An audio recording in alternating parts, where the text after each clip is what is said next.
Hello, xin chào tất cả mọi người. Mình là Đạt Vũ đời thường. Sau một video mình có làm đó là một video chia sẻ về cái vấn đề mình nghỉ việc ở một công ty chữ V.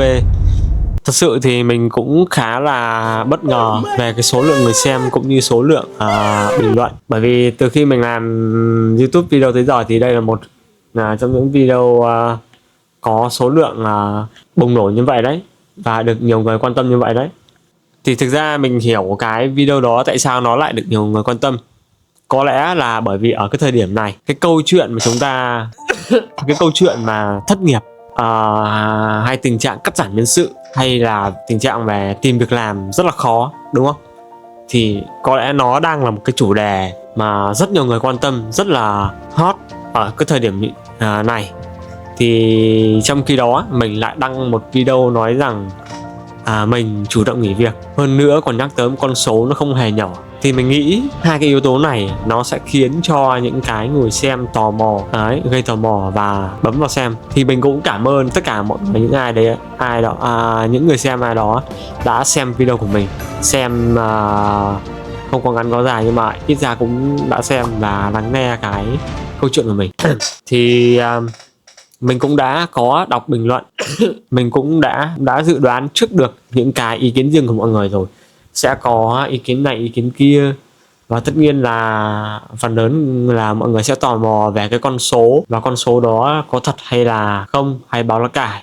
Thì đấy, có người sẽ tức là match với cái câu chuyện của mình, thì nhưng cũng có người chê bai, thì đó là điều tất nhiên, bởi vì quan điểm của họ sẽ khác, cái phiến diện của họ khác, thì điều đấy hoàn toàn ok. Và tất nhiên rồi, ở mỗi góc nhìn của mỗi người, mỗi góc nhìn của họ thì có thể họ sẽ mạnh bạo hơn, cái quan điểm của họ chín chắn hơn, mạnh bạo hơn, hay họ đã từng trải qua hết rồi.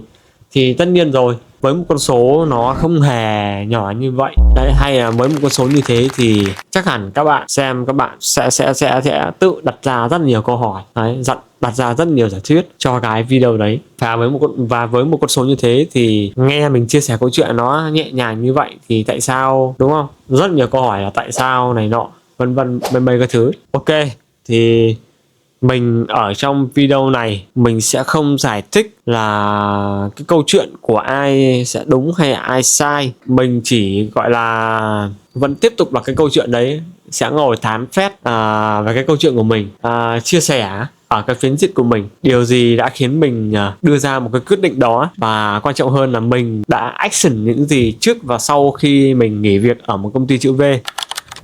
Cái câu chuyện của mình trước đó nói như thế này, trước khi mình nghỉ việc ấy, tức là trước khi mình đưa ra một cái quyết định ấy, thì mình đã có plan rồi, tức là mình đã dành khá nhiều cái thời gian để mình giải CV rồi. Sau đó mình tìm hiểu thị trường và đi trao đổi công việc với nhiều bên công ty rất là nhiều. Tuy nhiên có nơi thì CV của mình sẽ không đáp ứng, và có nơi thì sẽ đáp ứng.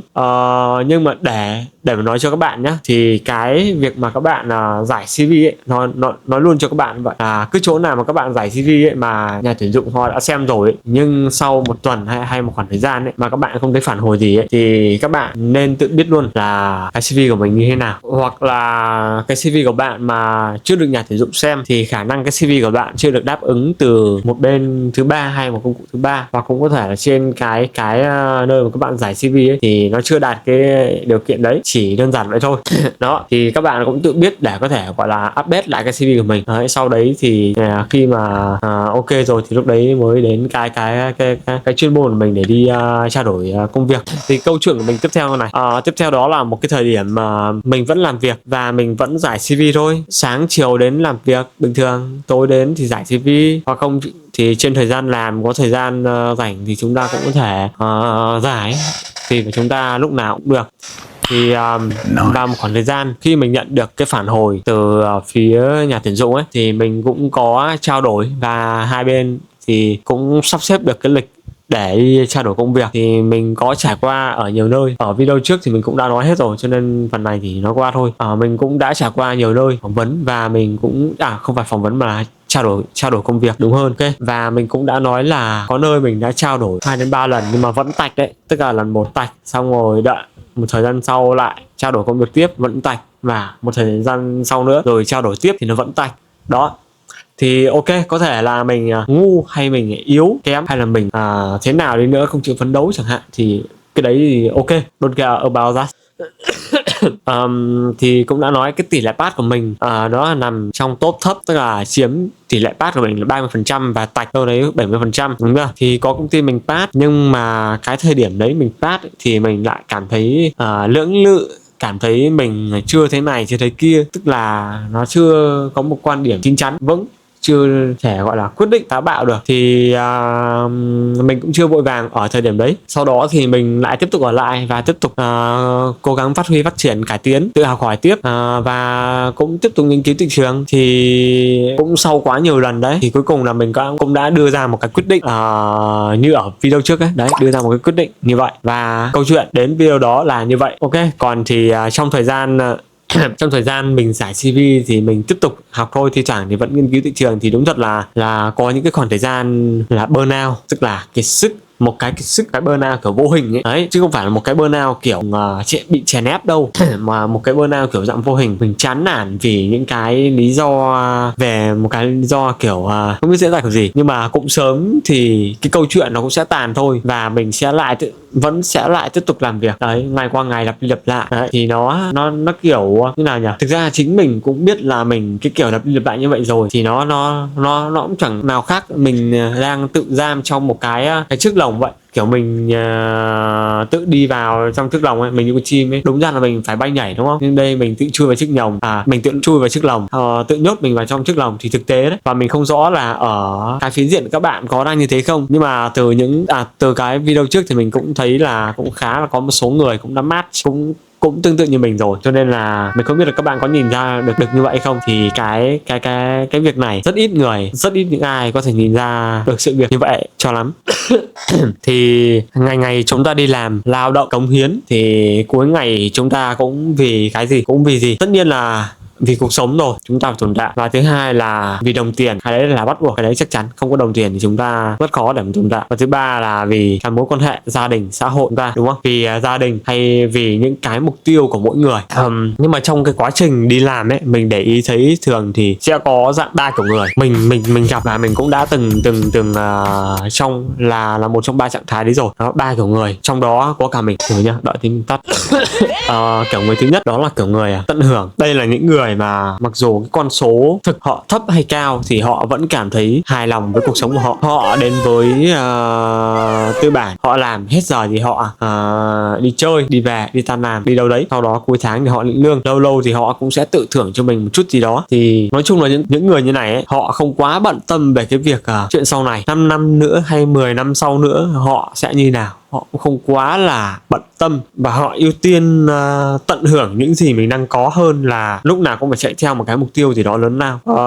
Theo mình thì những cái điều đó nó cũng không có gì sai, vì mỗi người đều có cái quyền lựa chọn cách sống của họ cả. Chỉ là bất kỳ cái lựa chọn nào ấy thì rồi cũng sẽ có những cái khoảng thời gian mà họ sẽ phải đánh đổi riêng thôi, và mình cũng đã từng như thế, cho nên là mình chỉ hiểu trong cái kiểu người như này thôi. Ok, còn cái kiểu người thứ hai đó là cái kiểu người cam chịu, thì đây là cái trạng thái mà mình nghĩ rất nhiều người đã từng trải qua, và bản thân mình cũng không là ngoại lệ cả. Mỗi ngày chúng ta vẫn đi làm, vẫn cống hiến, chúng ta vẫn rất chăm chỉ cống hiến hết mình, nhưng mà trong đầu lại kiểu không hẳn sáo rỗng, mà là không có một cái mục tiêu nhất định, một cái mục tiêu rõ ràng. Thì sáng chúng ta đi làm, xong đó chiều tối chúng ta về nhà ăn cơm, rồi đi ngủ, tháng hôm sau tiếp tục lại như vậy, cuối tháng có lĩnh lương, công việc, cuộc sống kiểu nó cứ lặp đi lặp lại. Đấy. Tất nhiên là họ vẫn sẽ kiểu có một cái khoảng nghỉ để họ đi chơi thôi, thì không nói làm gì, nhưng mà cuộc sống nó kiểu cứ lặp đi lặp lại như vậy. Muốn thay đổi thì lại sợ, muốn nghỉ thì lại không dám nghỉ, lại chừng. Đấy, hay là muốn học thêm một cái kỹ năng mới hay học thêm một cái gì đó thì lại kiểu trì hoãn, và cứ thế ngày qua ngày. Thì các bạn thấy đấy, cái đúng kiểu mà ở lại thì sẽ bế tắc, mà bước tiếp thì sợ hãi, đúng không? Thì mình tự hỏi là đối với các bạn sẽ phải làm gì đấy. Thì có một cái khoảng thời gian mà mình cũng đã từng rơi vào cái trạng thái như vậy rồi, cho nên là cái phiến diện của mình thì hiểu ở cái cảm nhận của mình thôi. Thì nó giống như mình đang đã nói là tự nhốt trong cái chiếc lồng, đúng không? Chúng ta là con chim, chúng ta còn nhỏ, chúng ta vẫn có thể bay lượn đến khắp mọi nơi, đúng không? Đấy, chúng ta vẫn có thể bay mà, nhưng tại sao chúng ta lại tự nhốt ở trong bản thân mình như vậy? Tự nhốt ở trong cái chiếc lồng như vậy. Tại sao chúng ta tự nhốt bản thân ở trong chiếc lồng như vậy? Chiếc lồng đó nó rất an toàn, ok, nhưng mà nó cũng sẽ khiến chúng ta đứng yên ở một chỗ mà thôi. Mình không biết là vài năm sau nữa mình sẽ trở thành ai hay sẽ như nào, cũng không biết là bản thân thực sự sẽ muốn điều gì tiếp theo. Thì cái kiểu người cam chịu như này thì mình thấy rồi cũng sẽ phải thay đổi, có không là cũng không thể biết trước điều gì. Và bản thân mình cũng đã từng như thế, cho nên mình chia sẻ cái câu chuyện của mình ở cái phiến diện như thế. Còn cái kiểu người thứ ba, kiểu người cuối cùng là cái kiểu người có thể gọi là kiểu người nỗ lực. Mình không biết là diễn tả cái từ nỗ lực có đúng hay không, nhưng mà biết phấn đấu. Ok, thì họ cũng tương tự như mọi người thôi, cũng có những cái áp lực như tất cả mọi người, cũng là từ những con người họ có lúc chán nản, họ có lúc burnout, cũng có những tháng ngày gọi là chỉ muốn một mình ở một chỗ thôi và không muốn làm bất cứ thứ gì cả. Nhưng mà cái điểm khác biệt là họ biết mình đang cố gắng vì cái điều gì, họ chấp nhận lặp đi lặp lại mỗi ngày vào, họ chấp nhận học thêm từ tất cả những cái sai lầm, bài học, những cái chỉ trích. Họ chấp nhận thất bại và chấp nhận từ chối, không phải vì họ thích cái điều cực khổ, mà đơn giản là vì họ hiểu đó là cái giá mà họ sẽ phải đánh đổi để mà có thể tiến gần hơn đến với cái mục tiêu của họ, đến cái mong muốn của họ. Đó thì cái điều khác biệt không phải là họ giỏi hơn người khác, mà là mỗi lần họ ngã xuống, mỗi lần họ trong cái giai đoạn như vậy, họ vẫn chọn tiếp tục đứng dậy và đi tiếp. Cuộc sống có thể là họ sẽ lặp đi lặp lại với những tháng ngày buồn chán, nhưng mà trong thâm tâm của họ vẫn gọi là tiếp tục chiến đấu, và họ sẽ không để làm sao ngày hôm nay sẽ như ngày hôm qua. Thì và thật ra thì cái điều khác biệt lớn nhất ở các ba trạng thái này không phải là nằm ở việc cái người ở trong trạng thái nào sẽ giỏi hơn trạng thái nào. Mình không đánh giá ở cái mức độ đấy, mà mình chỉ gọi là mô tả qua về ba cái trạng thái, ba cái kiểu người mà mình đã từng gặp và đã từng đứng ở phiến diện đấy. Mà chung quy lại nằm ở trong một cái câu hỏi rất đơn giản là với ba kiểu người này thì họ biết mình đang đi đâu hay không. Nếu họ biết mục đích đến của mình là gì, nếu mà họ có cái mục tiêu như cái kiểu người thứ ba, họ biết mục đích của mình là gì, thì cái kiểu người đó sẽ biết vì sao mà họ sẽ phải cố gắng, đúng không? Còn nếu mà không biết mình tồn tại ở đây cố gắng vì cái điều gì, thì chúng ta dù có kiểu chai lì hay là bận rộn, tỏ ra bận rộn đến đâu, thì chúng ta vẫn là chỉ là cố để tồn tại và đang đứng yên ở một chỗ mà thôi. Thì đó, nếu mà cuộc sống của các bạn cảm thấy là nó vẫn đang hài lòng, hay là cái công việc của bạn nó vẫn đang ổn, cảm thấy hài lòng, thì đó hoàn toàn là điều bình thường mà thôi. Nhưng mà nếu một ngày các bạn cảm thấy mình chỉ đang tồn tại và lặp lại mọi thứ theo cái quán tính mà không biết bản thân thực sự muốn gì, thì có lẽ các bạn nên dành một cái khoảng thời gian cho mình, ngồi lại trấn tĩnh và nhìn lại chính bản thân mình, hay là tự hỏi bản thân mình đi. Mình cũng đã phải từng ngồi lại và tự hỏi bản thân mình, tại vì cái này nó giống như kiểu bạn đang chơi trò chơi trốn tìm ấy. Chúng ta chơi trốn tìm, chúng ta phải đi tìm, không? Chúng ta phải đi tìm chính bản thân mình. Thì mình cũng đã từng có một khoảng thời gian như vậy ở trong ba con người kia rồi. Và mỗi khi, để mình nói là mỗi khi mình tắm hay rửa mặt ấy, hay mình chán thì vào ngồi đi vệ sinh ấy, đấy, cho nó kiểu nhiều lúc nó bị tiêu cực cái gì đấy, mình đi vệ sinh đấy, giải tỏa cái hết luôn. Hoặc không đi ra ngoài đi bộ, nó cũng giải tỏa hết luôn. Còn muốn hỏi chính mình, nhìn lại chính mình ấy, về một cái vấn đề thì đấy, hôm nay mình đã làm sai hay không đúng, hay là mình đang phân vân là liệu nó có đúng hay không ấy. Vào nhìn trước gương và tự hỏi chính mình thôi, đơn giản vậy thôi. Để mình lấy ví dụ thực tế, hiện tại thì mình đang có những gì? Mình có phương tiện này, đúng không? Mình có công việc này, đúng không? Mình có sức khỏe này, đúng không? Nhưng mà cái đánh đổi là mình phải sống xa nhà, sống xa người nhà, sống xa người thân này. Ở trên đây là mình chỉ có một mình này, không có ai nương tựa này, người thân không có, không rồi. Thì nhìn lại bản thân, một mình giữa cái thủ đô to rộng lớn là một nơi rất dễ bị rơi lệ, đúng không? Không một ai nương tựa đấy. Mà ở quê thì người nhà cũng đã có tuổi hết rồi, mình cũng đang 3 tuổi rồi. Ở độ tuổi này thì đồng trang lứa đang như nào rồi. Thì đấy, tất cả những câu hỏi nhìn lại chính mình và tự hỏi với mình, thì đấy chính là cái lý do tại sao mình phải cố gắng vì cái điều gì. Nhiều câu hỏi dành cho bản thân nhưng mà chúng ta lại không hề để ý tới. Và nhìn vào thực tế thì thời thế lúc này, hay là loanh quanh đổ lại một năm gần đây đi, thời thế đang như nào? Đang downtrend, đúng không? Từ đầu năm 2026 cho đến bây giờ thời thế đang downtrend, công việc thì ngày một bị cắt giảm hay lay off, đúng không? Hay đằng khác thì có những nơi sẽ bị gọi là ép KPI hay là ép hiệu suất đấy, những con số hay là số lượng công việc thì có thể có hoặc là không có. Vậy thì check log để ép hiệu suất kiểu gì? Cái này thì mình nói qua thôi, còn trong ngành thì cũng có thể một số sẽ khác.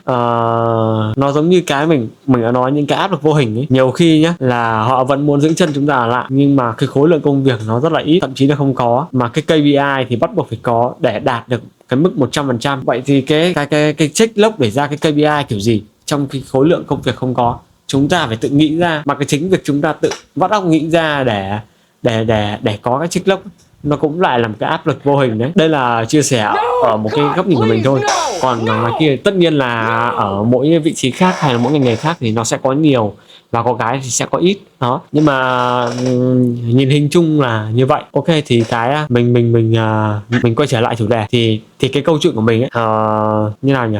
Ở đây ấy là mình đang nói về những cái anh chị em đồng nghiệp liên quan về cái thị trường IT, về cái kỷ nguyên của AI trong thời đại này, kỷ nguyên AI, kỷ nguyên bán dẫn. Cái tình trạng khát nhân lực do đâu, cái yêu cầu đòi hỏi thì lại rất là cao và quá nhiều. Thì nhìn vào thực tế thì cái người trong ngành sẽ hiểu được thôi những gì mình đang chia sẻ vừa rồi, thì chứ mình chia sẻ ở đây chỉ là một cái góc nhìn cá nhân, cho nên là hy vọng sẽ không đụng chạm quá nhiều. Ok, mà có sai sót thì mình cũng xin lỗi, bởi vì đây là một cái phiến diện cá nhân của mình hơi lỡ mồm nói ra. Ok, quay trở lại cái câu chuyện của mình đi. Thì mình nghĩ đúng là có lý do, mình đưa ra quyết định là nó có lý do mục đích cả. Và trước đó là mình cũng ở cái thời điểm đầu ấy, là mình muốn bản thân mình vào một cái môi trường là mình học. Ở đây mình không nói về bắt buộc chúng ta phải vào cái môi trường nào là nó ok nhá, product on-site outsource hay gì đấy, mình không nói nhá. Thì ở cái bản thân đầu tiên ấy, khi mình mới ra trường ấy, là mình chỉ xác định là mình vào một cái môi trường ở đấy để mình học, và được doanh nghiệp thì càng tốt, vào để học, có được cái base và có được một chút kiến thức môi trường làm việc trong doanh nghiệp đã, văn phong làm việc trong đấy như nào đã đấy. Còn những chuyện khác thì cứ dẹp hết mẹ đi sang một bên. Rồi thì cũng không hiểu sao là một cái khoảng thời gian sau đấy thì những cái chuyện mà nó cũng không thể nào mà như mình nghĩ được. Mình bị rơi vào cái tâm cảnh là lưu luyến hầu hẳn hết thì các bạn cứ làm lâu thì các bạn cũng sẽ thường bị như thế, bị lưu luyến một cái gì đấy tự nhiên, hay là mặt khác tự nhiên cảm thấy kiểu mình bị thoải mái quá, thoải mái khi ở trong cái môi trường như này. Mình sống quen rồi, đúng không, sống hàng ngày quen rồi, cũng ổn rồi, tự nhiên thấy ổn rồi sau đó lại kiểu tình trạng là thôi nỡ mẹ, bây giờ rời đi làm đích thì ở đây đang ổn như này, đúng không? Mặc dù là nó cũng con số như này, có thể thấp hoặc cao, nhưng mà sau đó thì thành ra là cái tâm lý của chúng ta nó không vững, nó bị quên mất cái bản thân mình mong muốn là gì lúc đầu thời điểm như nào. Vậy thì mình cần phải làm gì? Bắt đầu thì tất nhiên là học nghiên cứu thị trường đấy, tiếp xúc và học hỏi. Trượt thì chúng ta học tiếp, tức là không đỗ, không pass, và cứ thế tiếp tục cho đến khi mà chúng ta có được cái cơ hội nó mở ra. Cơ hội ở đây ấy, mình sẽ nói là không phải là số ít, mà bắt buộc chúng ta phải có nhiều cơ hội. Chúng ta khi mà chúng ta làm việc ở trong một môi trường ở đấy chúng ta đủ lâu ấy, chúng ta sẽ có một cái gọi là dự phòng. Chúng ta làm gì chúng ta phải có dự phòng, cho nên cái cơ hội mở ra chúng ta không nên chỉ có một. Cơ hội mở ra càng nhiều thì cái nắm bắt chúng ta càng nhiều hơn, thì cái độ may mắn chúng ta càng nhiều hơn, và cái độ rủi ro chúng ta bị thu hẹp lại. Cho nên mình nói ở đây là cái cơ hội chúng ta phải có nhiều hơn là một, chứ không phải là cứ cơ hội mở ra là chúng ta cứ đâm đầu sảng vào luôn, nó kiểu bị vội vàng quá. Còn nếu mà chúng ta không có cơ hội rồi thì còn trẻ chúng ta cứ liều đi. Đây không phải là khuyên, nhưng mà thực tế là như thế. Là còn không thì chúng ta cứ liều một phen, thì chúng ta coi đó là một cái bài học cho một cái phương án khác. Tức là chúng ta có phương án A, chúng ta có cơ hội, chúng ta có phương án B, chúng ta không có cơ hội, thì chúng ta cứ liều đi, chúng ta cứ liều thôi. Phải liều một phen thì lấy cái bài học đó cho một phương án khác rồi, và chấp nhận coi đó là một cái học phí cho cái sự trưởng thành của mình. Cũng không biết phải nói thêm gì nữa. Đúc kết thì tất cả là chúng ta phải có tham vọng. Đúc kết lại chúng ta phải có tham vọng, mục tiêu thứ hai, thứ ba là cái liều lĩnh. Chúng ta phải dám liều lĩnh, phải quyết đoán để bước tiếp. Cái liều lĩnh nó cũng rất quan trọng đấy, bởi vì có tham vọng chúng ta không liều, không có chính kiến những cá nhân của mình để liều thì nó kiểu bị mơ hồ á, nó rất là khó. Mà cái thời thế này thì không chỉ riêng con trai, mà mình cũng thấy là ngay chính là con gái hay là những người phụ nữ, họ cũng thực tế là như thế rồi, họ cũng đã như vậy rồi, họ cũng hoàn toàn có thể tự lập tự tung cánh mà bay. Còn một chuyện nữa là mình muốn nói là về cái vấn đề phát sinh chuyện tình cảm, thì nói thẳng là chúng ta không nên quá quan tâm khi chúng ta còn trẻ. Lưu luyến về một cái đếch gì đấy, hay là như trong chuyện công sở đi, cái chuyện mà coi công ty như một gia đình ấy, thì nói thật là thì ok, chúng ta coi thì coi, nhưng mà nói chung thực tế thì thế thì như nào nhỉ, vứt bỏ hết đi mấy cái chuyện đấy thì đừng nên, nó sẽ làm cho các bạn bị chững lại đấy. Các bạn nên tập trung vào chính mình, như mình cũng đã phải tập trung lại ở chính mình để đưa ra một cái quyết định, bởi vì mình không ổn thì mọi thứ sẽ không ổn. Vậy thôi, mình muốn làm tốt hơn ở một số vấn đề gì đấy thì trước tiên phải chính bản thân mình phải tốt đã, phải ổn đã. Ok, thì cứ tạm gác lại cái câu chuyện cũ này để đi nhá, xong xuôi đi, để cho cái video này nó ngắn đi, chứ mình thấy nói là cũng khàn khổ đấy, cũng có vẻ như là dài đấy, cho nên là cái câu chuyện này chúng ta hãy cứ tạm gác lại. Còn cái câu chuyện là tiếp theo thì sau đó sẽ như nào, đó là sau khi mình nghỉ việc ở công ty chữ V thì mình sẽ làm gì. Nói thật thì cái cảm xúc lúc đấy thì nó bị thật giả lẫn lộn lắm, chả biết đâu là real hay đâu là fake đâu. Mình đại loại thì mình khi đưa ra quyết định thì mình cũng ngồi tạo phòng họp và mời sếp vào, sau đấy trò chuyện, không phải trò chuyện mà trao đổi với sếp về cái mong muốn định hướng của mình sau này thôi. Thì đấy là cũng là lúc mà mình sẽ nói là chia tay với tất cả mọi người, và cũng làm bữa chia tay mọi người, làm bữa rời đi. Sau đấy quay trở về nhà không phải là về trọ, sau đấy quay trở về nhà là về cái nơi mình sinh ra, để thư giãn đầu óc, gọi là cho đầu óc được thư thỏa thôi. Nói chung là đi xả hết luôn, làm tất cả mọi thứ rồi đi về nhà tận hưởng, xả hết đi. Chứ cái đầu của chúng ta khi mà chúng ta về nhà rồi mà chúng ta vẫn còn những cái suy nghĩ như thế thì nói thật là chúng ta nên đi tu đây, không phải tu hú. Nói thật là chúng ta nên đi tu. Nếu mà cứ còn cái tình trạng mà về nhà đi xả mà cứ phải suy nghĩ đắn đo như thế, rụt rè như thế, nên đi tu. Về quê dài ngày thì nói thật là nó cũng chán, tại vì mình về quê mình được nghỉ ngơi, mình được đi chơi đi đấy, đúng không? Nhưng mà những người khác thì họ đâu có vậy, họ vẫn phải tiếp tục đi làm, họ đâu có xin nghỉ như mình đâu, đúng không?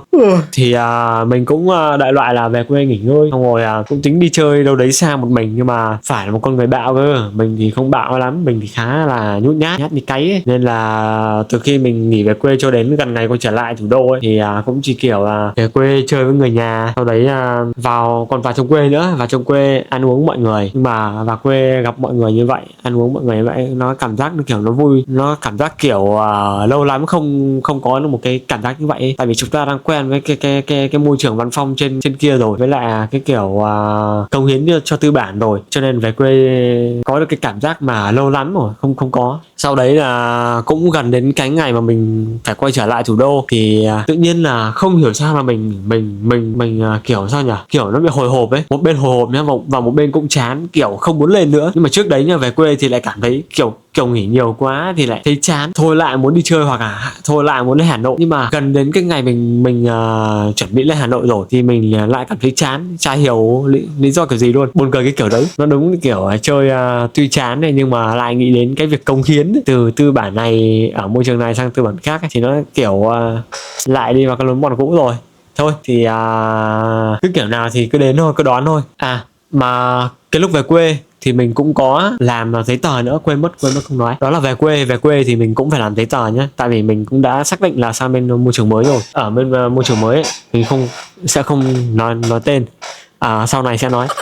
Đại khái thì về quê thì cũng làm cả giấy tờ nữa, nhưng mà đậu mé thề luôn. Từ lúc mà mình quê ở Ninh Bình, mà từ lúc gộp Hà Nam Ninh vào ấy, mấy cái địa phương, mấy cái phố phường cái thứ hay thay đổi tên hết. Đâm ra mình search Google Maps đi tìm cái chỗ công chứng, để công chứng giấy tờ ấy, công chứng hồ sơ ấy, thề tìm mất cả một buổi chiều, mất cả một ngày luôn đấy chứ. Đến chỗ địa điểm này thì họ lại chỉ ra địa điểm khác, đến địa điểm khác họ lại chỉ ra một địa điểm khác nữa. Nhưng mà cũng may là cũng tìm thấy rồi, và cũng làm xong rồi, mà nó gần nhà luôn, là mình đi xa, đi hết chỗ này chỗ kia. Thì nói chung là về quê thư giãn đầu óc, đi làm giấy tờ, rồi đi chơi với gia đình là hết đấy, như cái video đấy. Ok, nói chung là xong xuôi hết rồi. Hôm sau thì mình chỉ việc lên đường thôi, và bây giờ thì mình đang ngồi ở Hà Nội đây này, hay mình đang ở Hà Nội và cũng đang ốm. Hôm sau mình đến công ty luôn. Đến công ty thì cũng bắt đầu nhận thủ tục, là cũng vào làm việc luôn, làm thử việc luôn, chứ không phải là chính thức mình thử việc. Nói chung thì cũng không biết là hôm sau sẽ như thế nào, tức là hoàn thành của ngày thử việc đầu tiên sẽ như thế nào, hôm sau sẽ như thế nào tiếp theo, hay là một tuần sau sẽ như thế nào, hay là 1 tháng sau sẽ như nào, đại khái thì sẽ phải thử thôi trong cái giai đoạn thử nghiệm, thử việc này. Còn không thì cũng toác mỏ đấy, vì mình cũng 50-50 mà. Công việc mới đầu vào thì chắc hẳn đại loại chúng ta sẽ ngồi tìm hiểu, xem hệ thống kiến trúc của bên đấy nó sẽ như thế nào, sau đấy làm quen với các dịch vụ ở bên đấy, dịch vụ bên họ làm sẽ XYZ như thế nào, đại loại các kiểu nó sẽ như vậy. Nói chung là mới đầu vào thì sẽ như thế, rồi sẽ múc dần vào cái công việc chính và cái dự án đấy, phối hợp với họ để làm việc. Còn tiếp theo nữa thì mọi thứ sẽ như thế nào thì mình sẽ không thể nói trước hay đoán trước được đấy, bởi vì 50-50 và mình sẽ không nói ở trong video này. Thì mọi người cứ theo dõi kênh của mình, những video tiếp theo mình như nào thì nó sẽ phản ánh cái cuộc sống của chính mình như vậy, bởi vì mình kênh là Đạt Vũ Đời Thường, thì cuộc sống đời thường của mình như nào thì mình sẽ up lên như vậy, câu chuyện của mình như nào thì mình cũng sẽ chia sẻ như vậy thôi.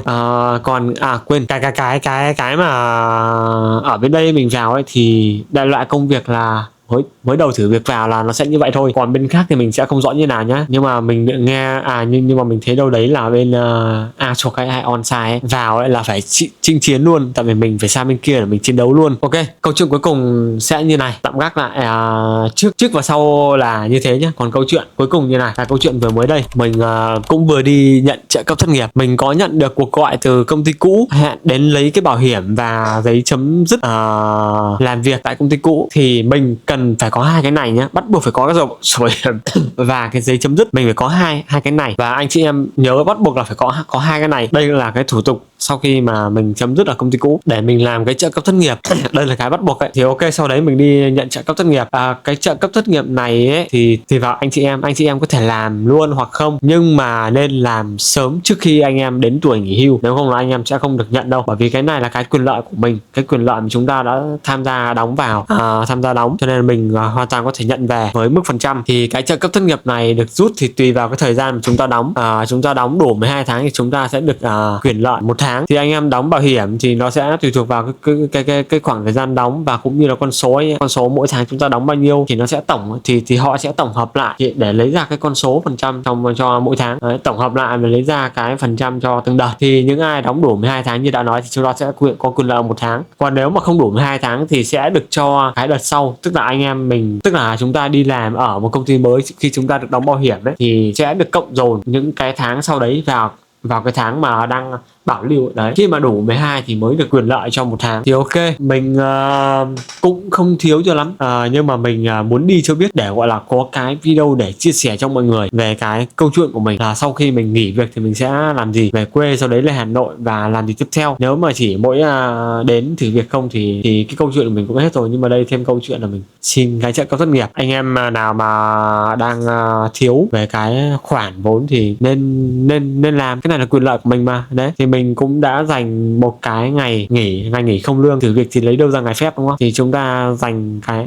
thì mình dành cái ngày nghỉ không lương này để đi lấy bảo hiểm. Sáng đến mình đến công ty cũ và cũng đi lấy bảo hiểm, sau đấy ngồi lại trò chuyện một tí với mọi người, cũng có cảm xúc đấy, cũng đỡ, cũng không đỡ đâu. Thì đấy, mình ở gần Hà Đông cho nên là mình đến trung tâm việc làm Hà Đông. Mình search trên map trước đã, tìm những cái trung tâm việc làm gần đấy. Mình đến trung tâm việc làm ở chỗ Hà Đông, đến đấy để lấy giấy này, không phải là giấy để viết đăng ký hồ sơ, mà là giấy kiểu giấy số thứ tự. Mình ra đấy mình lấy giấy số thứ tự, sau đấy đợi để tư vấn. Thì họ cũng tư vấn cho mình, và họ chỉ mình đến trung tâm việc làm ở đằng Cầu Giấy. Mình đến đấy thì người ta sẽ làm chính cho mình. Thì ok, thì mình cũng phóng xe ra đấy luôn. Nhưng mà đến đấy nhá, mình mới thấy một cái bất ngờ luôn đấy. Bạn không biết vì sao đâu, bất ngờ về cái số lượng người, tỷ lệ xin trợ cấp thất nghiệp rất là nhiều, mỗi ngày hơn 2.000 người. Thì anh chị em thấy đấy, con số nó không hề nhỏ, tỷ lệ thất nghiệp rất là nhiều, tỷ lệ nhận trợ cấp rất là nhiều, tỷ lệ xin việc làm rất là nhiều. Thì nó phản ánh thấy rằng cái thị trường của chúng ta rất là khó khăn, tìm việc rất là khó. Mỗi ngày hơn 2.000 người đi xin trợ cấp và tìm việc làm, quá là dã man luôn, thực tế luôn, rất là khó. Thì ok, thì anh em lưu ý là thủ tục chúng ta bắt buộc phải cần có 2 cái thứ đó. Và ở đây mình cũng đã chuẩn bị. Đầu tiên là mình đã chuẩn bị cho mình bản sao sổ bảo hiểm, thứ hai là bản sao giấy chấm dứt hợp đồng lao động, thứ ba là bản sao căn cước công dân, Cuối cùng là tài khoản ngân hàng. Tài khoản ngân hàng ở đây là tài khoản BIDV. Nếu không có tài khoản BIDV thì ở đấy họ cũng sẽ hỗ trợ đăng ký cho mình luôn. Ảnh thì anh chị em không nên cần đâu. Ảnh ở đây anh chị em không cần, bởi vì tất cả mọi thứ đã đều được làm trên máy tính rồi. Họ sẽ in ra giấy cho mình và mình chỉ cần ký thôi, mình không cần giấy gì nữa. Đến đấy mình chỉ việc ký. Còn ở đây mình đi chụp ảnh ấy, tại vì trước đấy mình tìm hiểu trên mạng là sẽ yêu cầu cần, cho nên là mình mới đi chụp thôi. Đâm ra tốn mất 60.000 ấy, 6-7.000 ấy. Nhưng mà đến nơi thì họ bảo là không cần. Đấy, cho nên là ở đây mình đi rồi, cho nên mình cũng chia sẻ cho anh em là không cần nhé. Mà mọi người đi ấy, đến đấy thì cũng phải bắt buộc phải mang theo một cái bản gốc để đưa cho họ, để họ đối chiếu. Chứ họ thấy không phải thì họ không làm như đâu. Cho nên là phải có chứng từ gốc để họ đối chiếu, cái đấy là bắt buộc rồi. Ok, sau khi mà mọi người hoàn tất ấy, hoàn tất hồ sơ ấy, thì họ sẽ cho chúng ta một cái phiếu. Cái phiếu này để chúng ta sẽ biết được cái thời gian mà chúng ta sẽ đến để nhận kết quả. Tức là chúng ta sẽ có khoảng 1 tháng sau đấy để chúng ta quay trở lại trung tâm, chúng ta làm cái phiếu nhận trợ cấp ấy. Đấy, chúng ta sẽ nhận kết quả, và khi nhận kết quả rồi thì chúng ta mới có cái tiền trợ cấp, là tức thì sau đấy khoảng 5 hay 6 ngày sau đấy thì sẽ tinh về tài khoản của chúng ta. Nên chúng ta cũng không cần phải lo, nhưng mà cũng phải đợi 1 tháng đấy nhá. Nên là khi chúng ta có thông tin có nhận được cái sổ bảo hiểm ấy với giấy chấm dứt ấy, thì chúng ta nên đi đăng ký luôn. Đấy là quyền lợi của chúng ta. Hoặc là nếu mà chúng ta không thiếu thốn thì chúng ta cũng có thể để sau. Nếu như mà sau chúng ta nhận vào làm ở một công ty khác, xong đấy chúng ta làm một thời gian trong chúng ta cũng chán, chúng ta lại ra ngoài. Nhưng mà cái thời điểm mà chúng ta ra ngoài như vậy mà thiếu thốn thì chúng ta làm đợt đấy cũng được, thì cái số đợt nhận chúng ta sẽ được nhiều hơn, đúng không? Ok, thì video cũng quá là dài cho nên mình cũng không biết là tán phét thêm cái gì nữa. Thì mình chia sẻ một chút là ở cái thị trường nhá, nhanh thôi. Bây giờ đang là một cái giai đoạn gọi là giữa năm rồi. Thì các bạn biết là cái khoảng thời gian giữa năm này nó như thế nào đấy. Đầu năm ok này, quá dễ, buồn ngủ vãi, thề. Hôm qua sấm chớp kinh, nổ nhà luôn, rung đất luôn, cho nên là không ngủ được. Sáng nay nó buồn ngủ, các bạn thông cảm. Thì các bạn ấy biết là giữa năm thì các bạn biết là một cái khoảng thời gian rất là khó để chúng ta có thể tung cánh bay nhảy. Tuyển dụng vẫn sẽ có, tất nhiên là vẫn sẽ có, lúc nào cũng sẽ có, đầu giữa hay cuối vẫn sẽ có. Nhưng mà thường thì đầu năm sẽ dễ dàng hơn và cuối năm cũng sẽ dễ hơn một chút.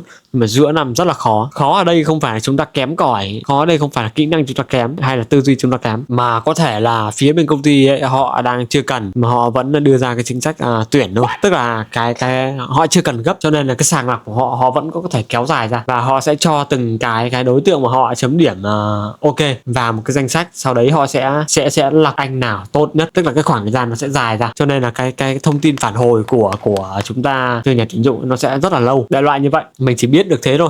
Còn bây giờ như các bạn thấy là tuyển dụng đòi hỏi rất là nhiều thứ, đúng không? Thiếu ngành lao động, thiếu hụt nhân sự rất là nhiều, thiếu chuyên môn cao rất là nhiều. Thì các bạn biết tuyển dụng bây giờ đòi hỏi rất là cao, rất là nhiều, yêu cầu chuyên môn rất là cao. Nào là những lứa mới ra trường, fresher hay là intern, phải đòi hỏi nắm bắt rất là nhiều thứ. Cơ bản là cái cốt lõi nắm bắt cứng, sau đấy mindset là phải tốt, thành thạo nhiều thứ, tức là phải làm qua và có một cái ưu điểm ở đấy. Nói chung là sinh viên bây giờ cũng khó thở hơn, khó nhằn hơn ngày trước rồi, khó hơn rất là nhiều. Ngày xưa mình dễ lắm, gọi là em không biết thế mà vẫn được nhận. Nhưng mà thực tế thì ngày xưa là mình cũng gọi là cũng biết một chút, chém gió một chút, nên là mới vào được ấy. Nói chung bây giờ cũng khó thở hơn thật. Còn phía leader nhé hay senior thì nói thật bây giờ cũng chết rất là nhiều, chết thẳng luôn thật đấy. Giải CV có thể là pass nhưng mà phỏng vấn xong thì chưa biết đâu, đợi phản hồi rất là nhiều đấy. Mà chính ra cái tâm lý mà đợi phản hồi nó lâu dài mà không thấy kết quả như vậy ấy. Đấy, nó chính là một cái làm cho mình kiểu gây áp lực đấy. Thì mình kiểu nhảy bố sang Grab để làm đi, đâm ra mình lại thế này thế nọ thế kia. Còn nếu mà anh em pass thử việc, liệu có ai không thử việc hay không thì cũng không thể nói được. Chính mình này cũng đang không thể nói được.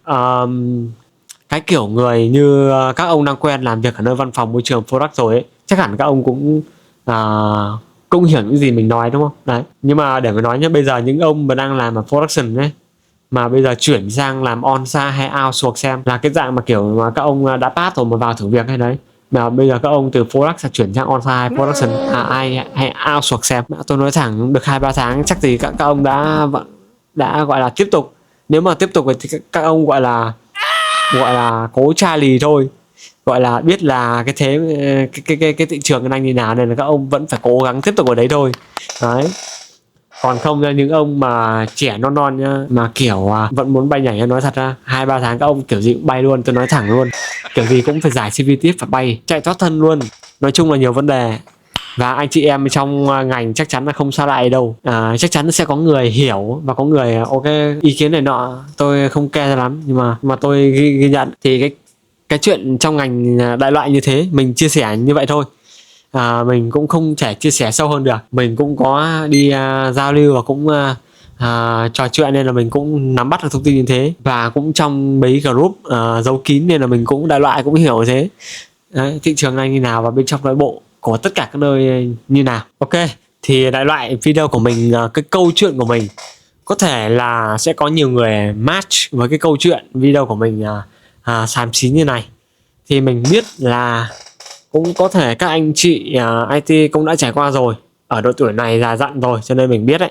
Thì cái suy nghĩ, cái góc nhìn của anh chị ấy có sẽ khác. Tại vì cái bản chất những cái suy nghĩ đấy là nó ăn theo từ cái lối mòn ngày xưa rồi. Còn bây giờ cái lứa Gen Z, Gen Y sinh ra ở cái những thế hệ mới như này ấy.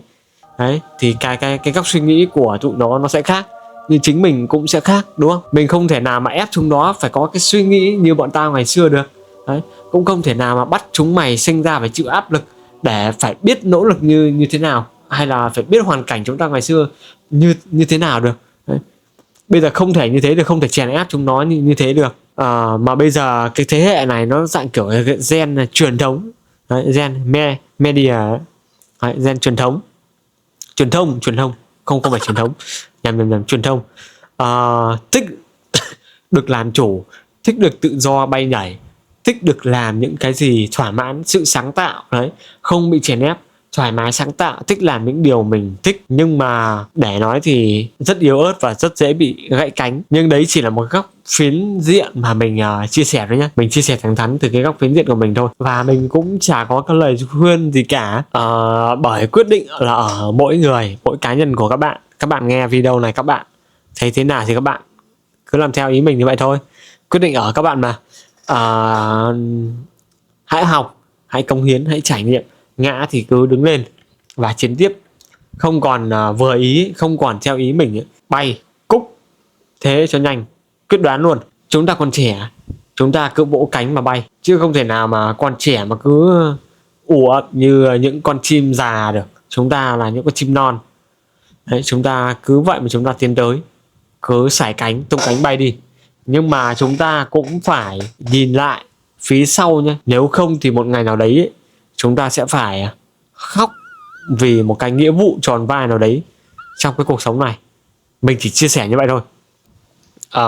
Không còn gì tán phét nữa, không còn gì để lên thuyền nữa. Thì các bạn hãy cho mình một like và một share, cũng như comment về cái IKR, tức là ý kiến cá nhân của các bạn. Và nhớ bấm đăng ký kênh theo dõi cái cuộc sống đặt vũ đời thưởng của mình, cuộc sống hàng ngày của mình. Ok, cảm ơn các bạn và hẹn gặp lại. Cảm ơn các bạn rất là nhiều.